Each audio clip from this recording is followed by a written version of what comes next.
Olá, senhoras e senhores, sejam bem-vindos a mais uma videoaula de física. A intenção da videoaula de hoje é corrigir exercícios sobre cordas vibrantes e tubos sonoros. Então, ela é uma sequência das aulas passadas. Então, nas duas aulas passadas, nós conceituamos o que são cordas vibrantes, tubos sonoros, tubo aberto, tubo fechado. Fizemos alguns exercícios, então, de todos os exercícios da lista do livro didático, aqueles que não vão estar resolvidos nessa videoaula, porque já foram resolvidos nas aulas anteriores. Então, se tiver algum exercício que não está nessa videoaula, procure nas videoaulas anteriores que você vai encontrar a resolução. Bom, vamos iniciar. Primeiro eu vou subir a apresentação.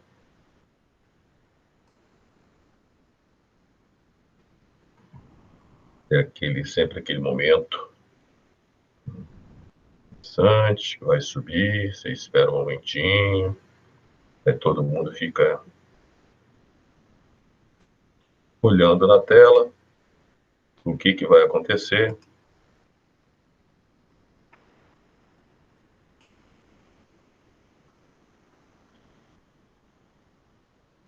A gente espera um tempinho e já vamos iniciar.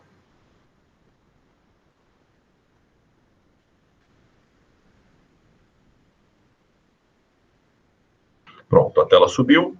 Correção de exercícios, então, de cordas vibrantes e tubos sonoros.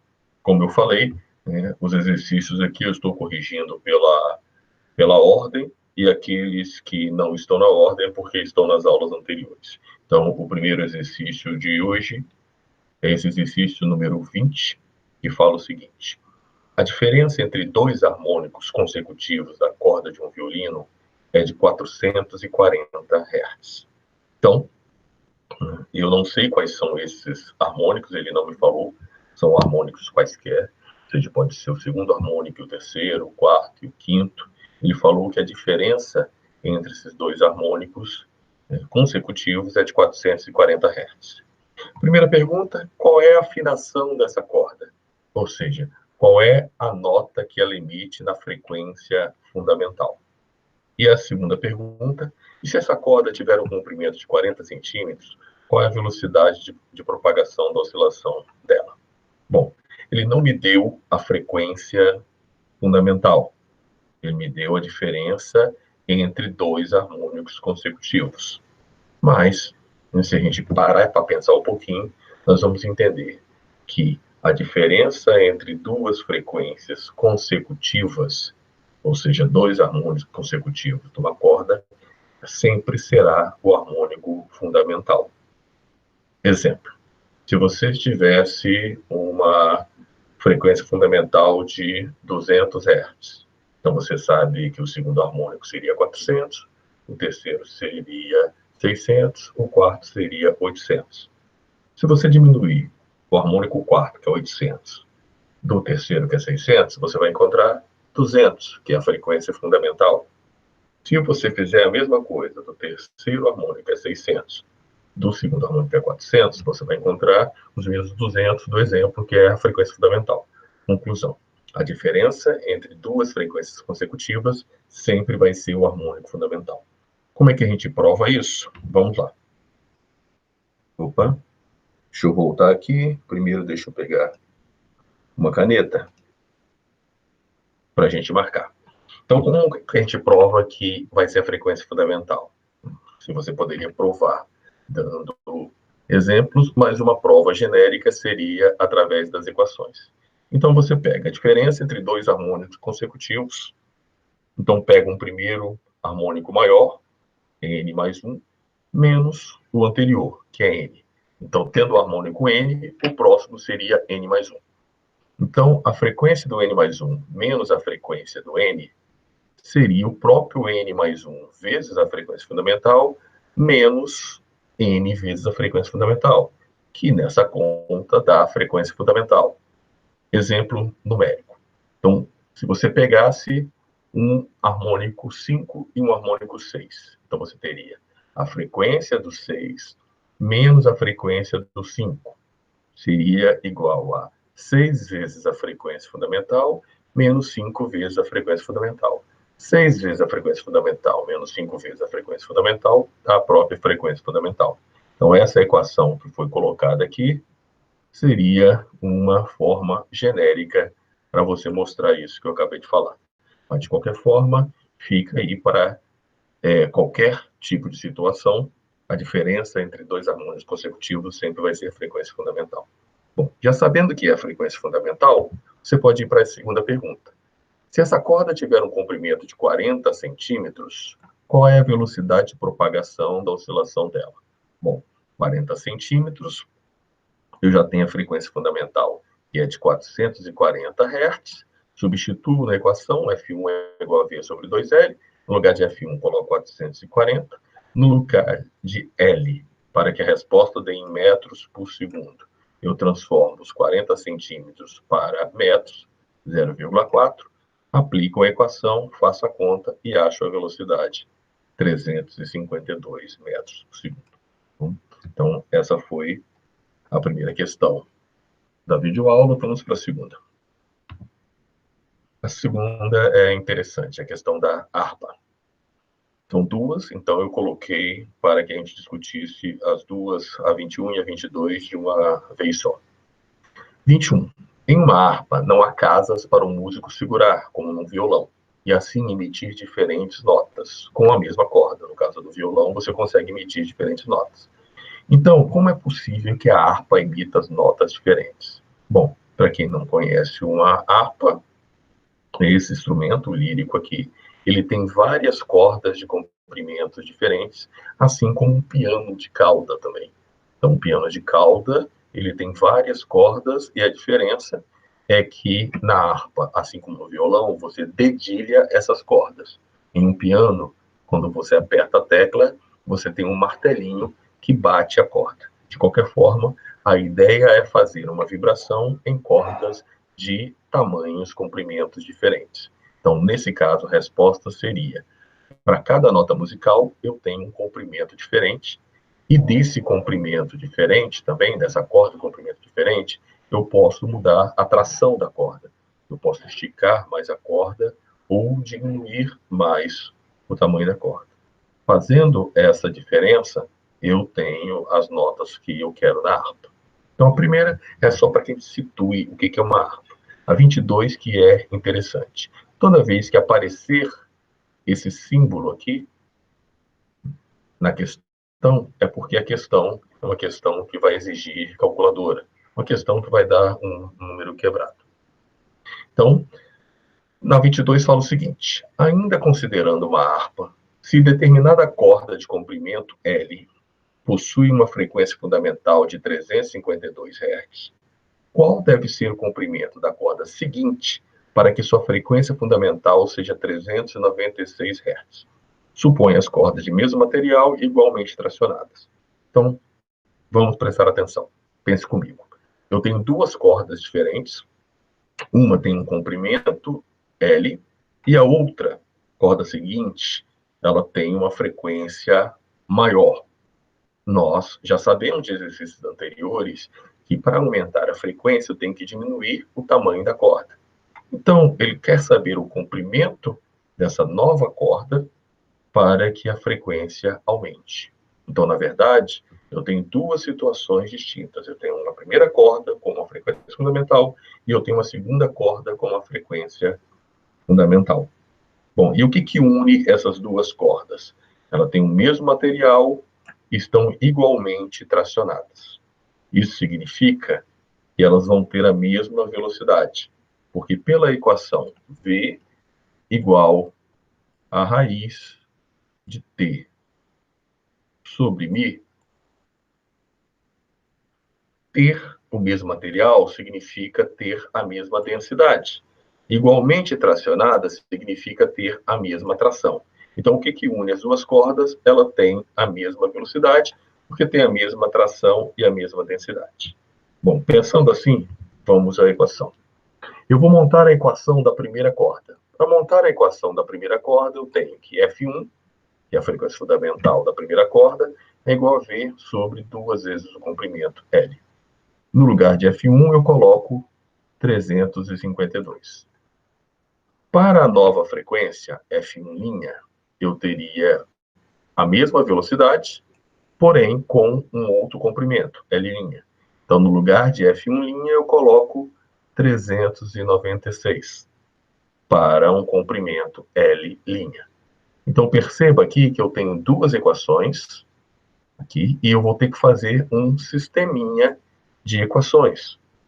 Então, eu tenho que relacionar essas equações, sendo que eu tenho o V em comum e o 2 em comum. Então, uma das formas que o livro mostrou, então você poderia equacionar isso de uma maneira diferente, mas se você dividir uma equação pela outra, ou seja, 352 por 396, V sobre 2L dividido por V sobre 2L', você consegue simplificar esses dois números, e aí você vai ter 8 nonos. Você corta o V com V, então vai ficar 2L' sobre 2L, porque lembre-se que é uma divisão de fração, você repete a primeira vezes o inverso da segunda. Você corta o 2 com o 2, multiplica cruzado aqui, então você vai ter 9L' igual a 8, ou seja, L' igual a 8 nonos de L. Então, a resposta seria 8 nonos de L, ou ainda 0,89 de L. Ou seja, a corda seguinte deve ter 89% do comprimento da corda anterior. Ela tem que ser menor, mas tem que ser menor 89, tem que ter uma relação de 89% do comprimento. Perceba que ele não calculou o tamanho da corda. Ele calculou o percentual em relação à corda anterior. E o livro traz uma outra curiosidade. Essa é a diferença entre as cordas Fá e Sol, e também Dó e Ré, e Lá e Si. Notas que são obtidas pela multiplicação de fator de 9 oitavos em sua frequência. Então, isso daí foi uma curiosidade. Para quem entende de música, essa, na harpa, vai ser a relação de tamanho entre uma nota e outra subsequente. Então, esse problema já é um problema mais desafiador, que a gente chama de problema literal, já que ele não me traz todos os números, eu vou achar o valor que eu quero em função de uma constante, no caso que ele me deu, L. Passemos para o próximo problema. Um músico deseja afinar a corda de uma viola de comprimento igual a 80 centímetros, com uma frequência fundamental de 330 Hz, nota Mi. A massa dessa corda é de 400 miligramas. Qual é a força de tração a que ele deve submeter a corda, aparafusando a tarraxa para conseguir a afinação desejada? Então, é uma viola, então para que ele tenha essa nota musical afinada em Mi, ou seja, 330 Hz, ele vai ter que apertar a tarraxa, e ao apertar essa tarraxa, ele vai conseguir o valor dessa nota. Fisicamente, matematicamente, eu quero saber o valor dessa força que ele vai ter que fazer. Na prática, quem toca um instrumento de corda sabe e dá para se fazer isso por ouvido. Ele vai apertando e vai batendo na corda, vai afrouxando, vai apertando, até obter a afinação que deseja. Mas aqui o que nós queremos fazer é conta em cima disso. Bom, eu vou precisar fazer algumas transformações antes. O comprimento está em centímetro. Eu passo para metro, é 0,8 metros. E a corda aqui está em 400 miligramas. 400 miligramas é a mesma coisa que 400 vezes 10 a menos 3 gramas.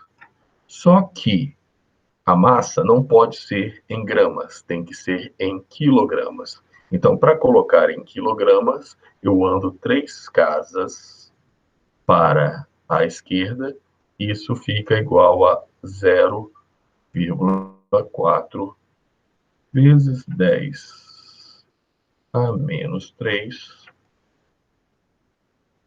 kg. Ok?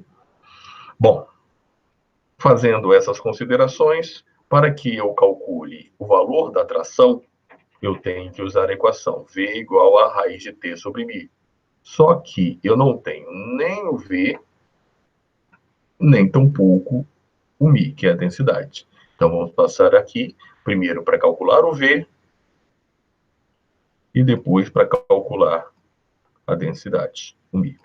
Então, vamos lá. No lugar de F1, eu coloco 330, e no lugar de L, eu coloco 0,8. Faço essa conta e acho a velocidade, 528. Usando outra equação, μ, que é a densidade, é igual a massa sobre o comprimento. No lugar de massa, eu coloco 0,4 vezes 10 a menos 3 kg. E no lugar de L, eu coloco 0,8. Faço essa conta e acho 5 vezes 10 a menos 4 kg por metro. Tendo a velocidade, tendo a densidade linear, eu volto na minha equação. No lugar de V, eu coloco 528. E no lugar de μ, eu coloco 5 vezes 10 a menos 4. Bom, o livro já me dá a resposta direta. Talvez algumas pessoas tenham dificuldade em fazer essa operação com raiz. Então, só vou lembrar, quando você tem uma raiz e quer fazer uma operação, você primeiro tira os valores da raiz. Como é que você tira os valores da raiz?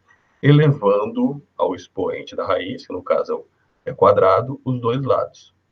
Eleva-se o termo da esquerda ao quadrado e eleva-se o termo da direita também ao quadrado.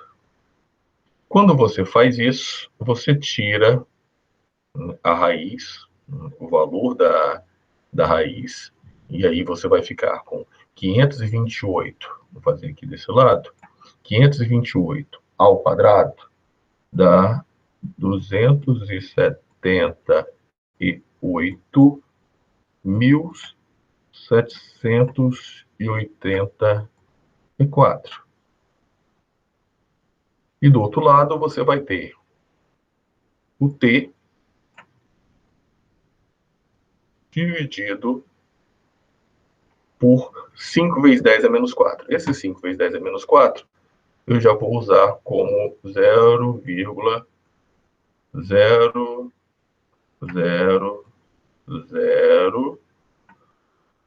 Opa, faz de conta que isso aqui é um 0,5.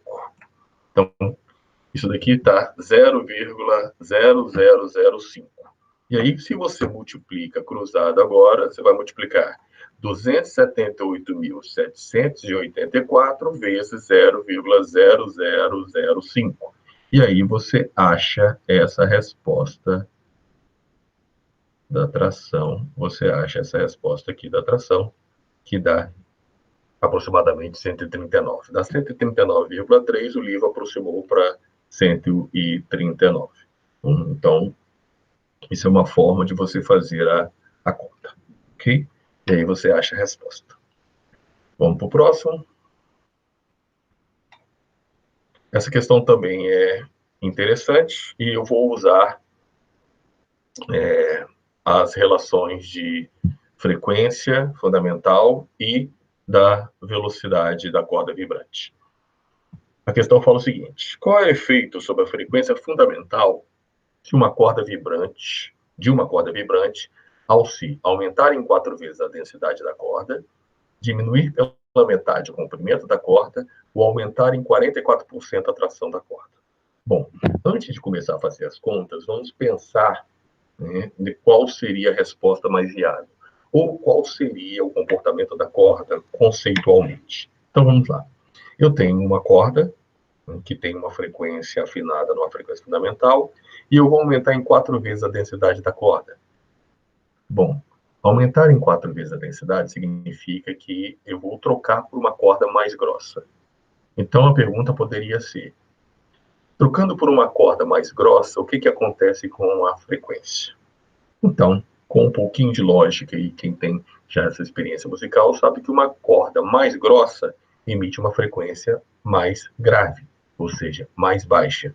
Então, aumentar a densidade da corda significaria diminuir a frequência, tocar numa frequência mais baixa. O quanto mais baixa, aí nós vamos fazer as contas. E se eu diminuir pela metade o comprimento da corda? Então, imagine que eu tenho uma corda num violão e coloco essa corda no cavaquinho. Ora, a experiência também nos diz que se você diminui o tamanho da corda, você aumenta a frequência. Quantas vezes vai aumentar? Vamos fazer as contas. E se eu aumento em 44% a tração da corda? Significa que eu vou pegar lá na tarraxa, vou apertar mais. Também a experiência nos diz que se eu tracionar mais, a frequência aumenta, ou seja, fica mais aguda. Então, independente das contas que nós vamos fazer agora, o mais importante seria você estabelecer esses parâmetros de se eu mexer com uma tal grandeza, o que acontece com a grandeza fundamental. Então, para que você tenha uma noção. Isso é o que você vai levar para o restante da vida. Para aqueles que vão continuar usando a matemática como ferramenta, matemática física, futuros físicos, futuros engenheiros que estão me ouvindo, você vai ter que provar isso, vai ter que equacionar. É isso que nós vamos fazer aqui. Então, primeiro, aumentar em 4 vezes a densidade da corda.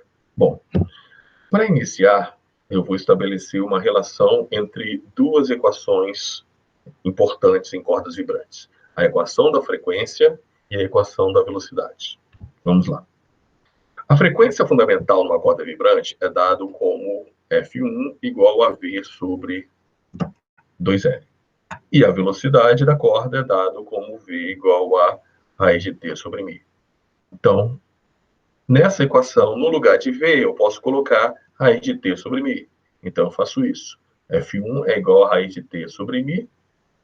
Tirando daqui de cima da fração, eu tenho 1 sobre 2L vezes raiz de T sobre μ. Então, essa equação é uma equação mais geral quando eu tenho valores de tração e densidade para serem modificados, que é o caso do problema. Então, vamos lá. A primeira questão, então, pede para você aumentar 4 vezes a densidade da corda. Então, você vai pegar a equação e você vai aumentar a densidade da corda. Aqui, você já consegue perceber que se o μ está embaixo na fração, ela é inversamente proporcional à frequência. Ou seja, se eu aumento a densidade, quantas vezes vai diminuir a frequência? Então, matematicamente, eu aumentei 4 vezes a densidade, no lugar de μ eu vou colocar 4 vezes μ. Esse 4 eu posso tirar da raiz, fica esse 2 aqui. Então, fica meio, metade de 1 vezes 1 sobre 2L vezes raiz de T sobre μ. Mas quem é 1 sobre 2L vezes raiz de T sobre μ? É a própria frequência fundamental. Então, significa que fica meio da frequência fundamental, ou seja, a frequência fundamental por 2. Então, matematicamente, eu provei que se eu aumentar a densidade, eu diminuo a frequência 2 vezes se eu aumentar 4. Você poderia explicar de uma outra maneira, como esse 4 está dentro da raiz, aumentar 4 vezes, raiz de 4 é 2, é diminuir 2 vezes a frequência. Então, a frequência fundamental diminui pela metade. A letra B, ele quer diminuir pela metade o comprimento da corda. Então, diminuir pela metade o comprimento da corda, eu poderia, não vamos pensar aqui na esquerda como o livro fez, vamos pensar de um jeito mais simples e depois eu explico como é que o livro fez. Então, eu penso, a frequência fundamental 1 vai ser igual a V sobre 2L. Eu vou diminuir o comprimento. Diminuindo o comprimento, a tendência é aumentar a frequência. Como é uma relação inversa, significa que quantas vezes eu diminuir o comprimento, eu vou aumentar a frequência. Diminuir o comprimento 2 vezes, eu aumento a frequência 2 vezes, então a frequência dobra. Bom, o autor do livro fez a mesma coisa, só que usou a equação original que nós deduzimos. Então, no lugar de L, eu coloco L sobre 2, ou seja, metade. Para efetuar isso, como é uma divisão de fração, esse 2 que está embaixo passa para cima, multiplicando. Então, fica 1 meio vezes 2L. Só que 2 vezes 1 é 2, que esse 2 aqui, e 2 vezes L é 2L. Voltando, quem é 1 sobre 2L vezes raiz de t sobre μ? E esse 1 sobre 2L vezes raiz de t sobre μ é a própria frequência fundamental, F1. Então, no lugar desses termos, eu coloco F1. E fica F1', que é o que eu quero, é o dobro da frequência. Então, eu fiz primeiro de uma forma simplificada para que você tivesse uma noção, mas matematicamente a forma mais correta é o que está colocado aí do lado esquerdo. Próxima questão. Agora, se eu aumentar a tração em 44%. Aumentar em 44% é aumentar 1,44 vezes. Isso que é aumentar em 44%. Então, no lugar de t, eu coloco 1,44t. Daí, o que eu faço está dentro da raiz. Raiz de 1,44 dá 1,2. Tiro da raiz esse 1,2 e, novamente, separo os termos. Quem é 1 sobre 2L vezes raiz de t sobre μ? 1 sobre 2L vezes raiz de t sobre μ é a frequência fundamental. Então, no lugar de 1 sobre 2L vezes raiz de t sobre μ, eu coloco F1. Então, F1' é 1,2 F1. Então, quando eu aumento em 44% a tração, a frequência vai aumentar 1,2 vezes, ou seja, a frequência fundamental aumenta em 20%. Então, esses modelos matemáticos não são modelos simples, são exercícios mais complexos, mas como eu falei, existem duas formas de você ver exercícios como esse. Para quem não vai seguir a engenharia e a física, você pode ter só uma noção do que vai acontecer.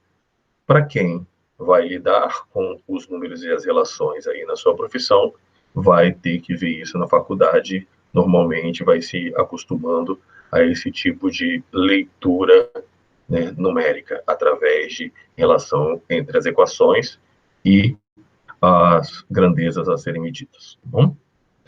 Bom, agora nós vamos para as questões de tubos que não foram resolvidas na aula anterior, estão na videoaulas anteriores. Então, vamos lá?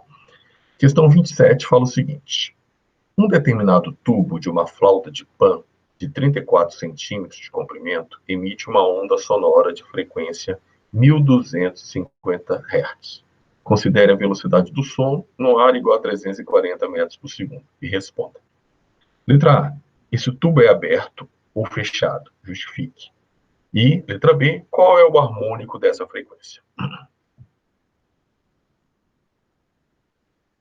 Bom, resposta direta. Se o tubo é aberto ou fechado, a primeira resposta seria não sei.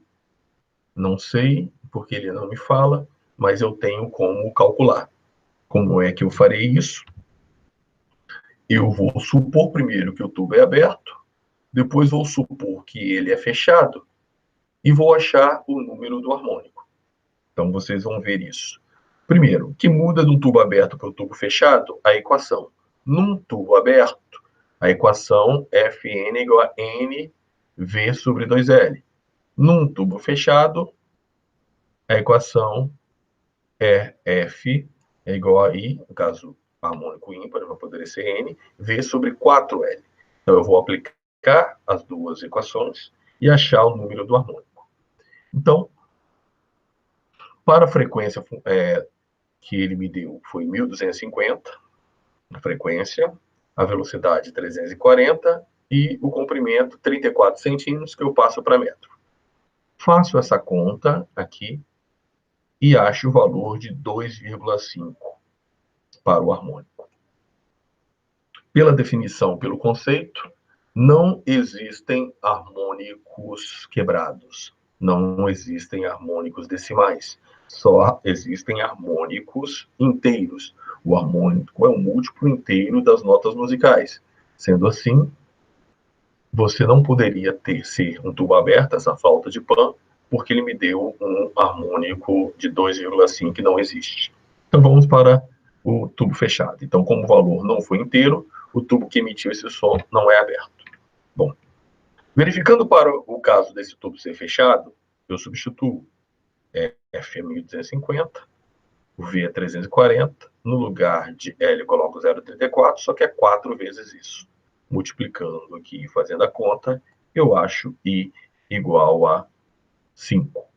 Ou seja, o harmônico seria o harmônico de número 5, ímpar, porque é tubo fechado. Então, só pode ser tubo fechado, não pode ser tubo aberto, porque foi o tubo fechado é o único que me deu um harmônico inteiro. Com isso, eu já respondo também a resposta da letra B. É o quinto harmônico. Bom? Próxima questão. A frequência fundamental de um tubo sonoro é de 200 Hz. Sendo a velocidade do som no ar igual a 340 metros por segundo, determine o comprimento do tubo sonoro se o tubo for aberto ou se o tubo for fechado. Bem, ele me deu a frequência fundamental, é o F1, e me deu a velocidade. Então, eu vou fazer a conta para o aberto e vou fazer a conta para o fechado. Para um tubo aberto, eu uso F1 é igual a V sobre 2L, porque Fn é igual a N, V sobre 2L, mas para a frequência fundamental, N igual a 1. Substituo os valores, F1 200, V 340, então fica 200 igual a 340 sobre 2L, multiplico cruzado, faço essa conta e acho 0,85 metros.